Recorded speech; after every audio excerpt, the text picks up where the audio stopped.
പുറത്താക്കപ്പെട്ട jail DGP Alexander ജേക്കബിനെ കുറിച്ച് CPIM-ന് വളരെ നല്ല അഭിപ്രായമാണ്, പ്രത്യേകിച്ച് പിണറായി വിജയന്. ഒരു നിർണായക ഘട്ടത്തിൽ സഹായം ചെയ്തു തന്ന ആളല്ലേ, നമ്മൾ പറയേണ്ട കാര്യങ്ങൾ ത്യാഗപൂർവം പറഞ്ഞ ആളല്ലേ. കൊടിസുനി, കിർമാണി ആദി TP വധക്കേസ് പ്രതികളെ ജയിലിൽ കടുത്ത പീഡനത്തിന് ഇരയാക്കുന്നതിനെക്കുറിച്ച് പാർട്ടിക്ക് വലിയ സങ്കടമുണ്ട്. പിണറായി തന്നെ പറയട്ടെ. അലക്സാണ്ടർ ജേക്കബിനെ അറിയാവുന്നവർക്കെല്ലാം അദ്ദേഹത്തിന്റെ മാന്യതയെക്കുറിച്ച് മാത്രമേ പറയാനുണ്ടാവൂ. അവർക്ക് കട്ടിൽ കൊടുത്തിട്ടില്ല. പോലീസ് ഡിപ്പാർട്ട്മെന്റിലെ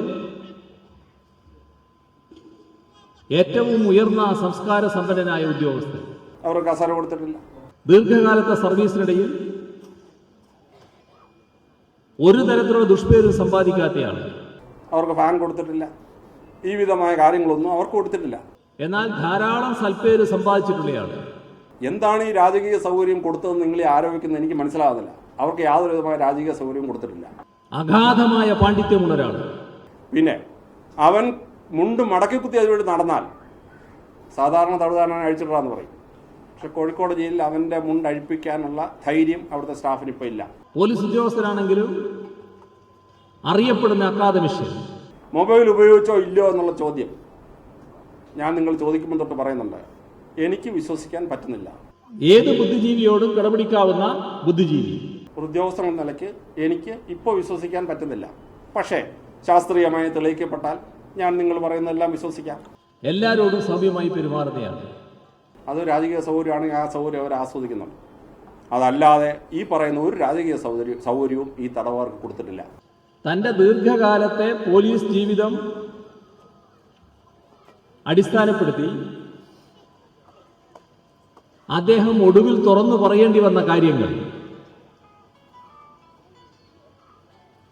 എന്തുകൊണ്ടാണ് അദ്ദേഹത്തിന് തുറന്നു പറയേണ്ടി വന്നത്? ഈ ഗവൺമെന്റ് അവരുടെ ഇംഗിതത്തിനനുസരിച്ച് കാര്യങ്ങൾ നീക്കാൻ നോക്കുന്നു. പ്രതികളാക്കിയത് കൊണ്ട് മാത്രം തൃപ്തരാകുന്നില്ല.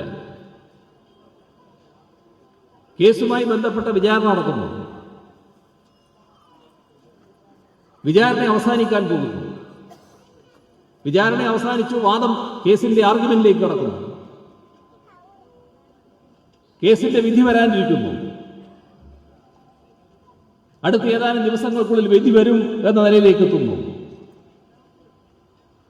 അപ്പോഴാണ് DGP പറയുന്നത്, അലിഗേഷൻ വന്ന സമയം വളരെ പെക്കൂലറാണ്. 30-ാം തീയതിയോടുകൂടി അവരുടെ ജഡ്ജ്മെന്റ് വരികയാണ്. അപ്പോൾ ആ ജഡ്ജ്മെന്റിൽ ആ ജഡ്ജിയെ ഇവർക്കെതിരെ കഠിനമായ കുറ്റം കൊടുപ്പിക്കാൻ വേണ്ടി, പ്രേരിപ്പിക്കാൻ വേണ്ടി, ജഡ്ജിയെ പ്രൊഡ്യൂസ് ചെയ്യാൻ വേണ്ടി ഒരാൾ ശാസ്ത്രീയമായി ഉണ്ടാക്കിയ എവിഡൻസ് ആണോ ഇല്ലയോ നമുക്ക് അറിഞ്ഞൂടാ.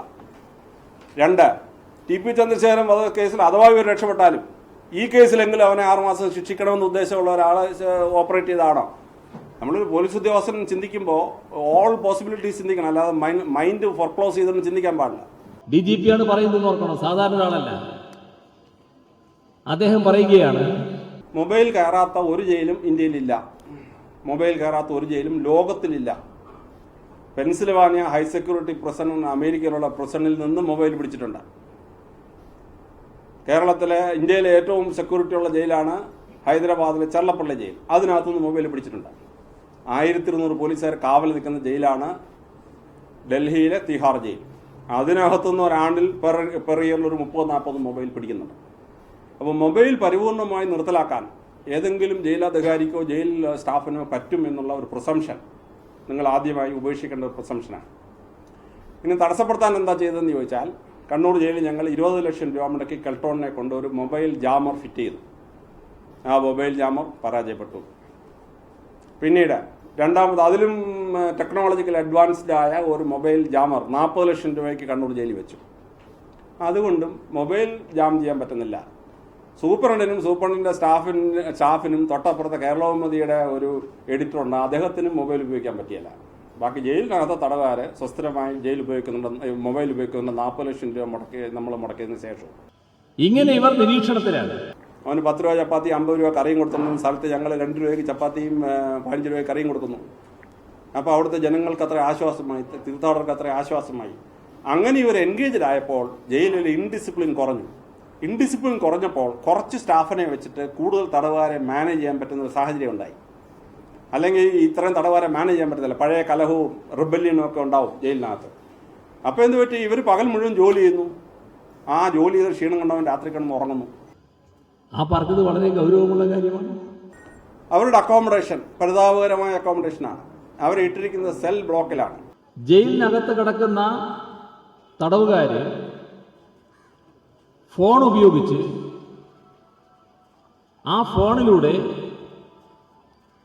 ഫേസ്ബുക്കിൽ അവരുടെ ഫോട്ടോകൾ എത്തിച്ചു. ഇതാണ് കേസ്. ജയിൽ DGP പറയാണ്, ജയിലിനകത്ത് എല്ലായിടവും ഇവരെ നിരീക്ഷിക്കുന്ന CCTV ഉണ്ട്. ഇപ്പോൾ JB കൊച്ചി മനുഷ്യാവകാശ കമ്മീഷൻ ചെയർമാൻ പറഞ്ഞത് മനുഷ്യാവകാശ കമ്മീഷൻ അറിയാതെയാണ്, അല്ലെങ്കിൽ ആ നിലയ്ക്ക് ഉത്തരവിടാതെയാണ് ഈ ക്യാമറകൾ മാറ്റിയെന്നാണ് ചില മേഖലയിൽ. പക്ഷേ പിന്നെ പുറത്തു വന്നത് CPM-ന്റെ മെമ്പറായിട്ടുള്ള ഗംഗാധരൻ പോയിട്ടാണ് ക്യാമറ മാറ്റാൻ പറഞ്ഞത്. ഗംഗാധരൻ അഴീക്കോടൻ രാഘവന്റെ മകളുടെ ഭർത്താവാണ്. മനുഷ്യാവകാശ കമ്മീഷൻ അംഗം ഗംഗാധരൻ എന്ന് പറയുന്നത് തലശ്ശേരിയിലെ വക്കീല് അഴീക്കോടൻ രാഘവന്റെ മകളുടെ ഭർത്താവാണ്. CPM-ന്റെ അംഗമാണ്, CPM-ന്റെ നോമിനിയാണ് മനുഷ്യാവകാശ കമ്മീഷൻ. അപ്പോൾ മനുഷ്യാവകാശ കമ്മീഷനിലെ ഗംഗാധരന്റെ സ്ഥാനം പോലെയാണ് ഈ കേസിന് വേണ്ടി ദുരുപയോഗിക്കുക. അപ്പോൾ എല്ലാ സംവിധാനങ്ങളും, എല്ലാ ഭരണഘടനാ സംവിധാനങ്ങളും ജനാധിപത്യ സംവിധാനങ്ങളും ദുരുപയോഗിച്ചിട്ടാണ് CPM TP-യുടെ കേസ് അട്ടിമറിക്കാൻ വേണ്ടി ശ്രമിക്കുന്നത്. ആ നിരീക്ഷണം ജയിൽ ഡിപ്പാർട്ട്മെന്റിലെ ഉദ്യോഗസ്ഥർ നടത്തിക്കൊണ്ടിരിക്കുകയാണ്. ജയിലിലെ മനുഷ്യാവകാശ ലംഘനത്തിനെതിരെ പാർട്ടി പത്രം തന്നെ മുഖപ്രസംഗം എഴുതിയിട്ടുണ്ട്. പ്രത്യേകിച്ചും കൊടിസുനിയും കിർമാണിയും P. മോഹനനും കിടക്കുന്ന കോഴിക്കോട് ജയിലിന്റെ കാര്യത്തിൽ ആരോപണം നേരിടുന്ന പ്രതികളോട് അല്ലെങ്കിലും ഇങ്ങനെയൊന്നും ചെയ്യാൻ പാടില്ല. ഇനിയൊരു ഇടവേള, അത് കഴിഞ്ഞ് കോൺഗ്രസ് വിശേഷങ്ങൾ. കൂടുതൽ മെച്ചപ്പെടുത്താനുള്ള നടപടികൾ ഉണ്ടാകുമെന്ന്, അതേ തുടർന്നുള്ള നടപടികൾ കേരളത്തിലാണ് കോൺഗ്രസിന്റെ സ്ഥിതി പരിതാപകരമായി.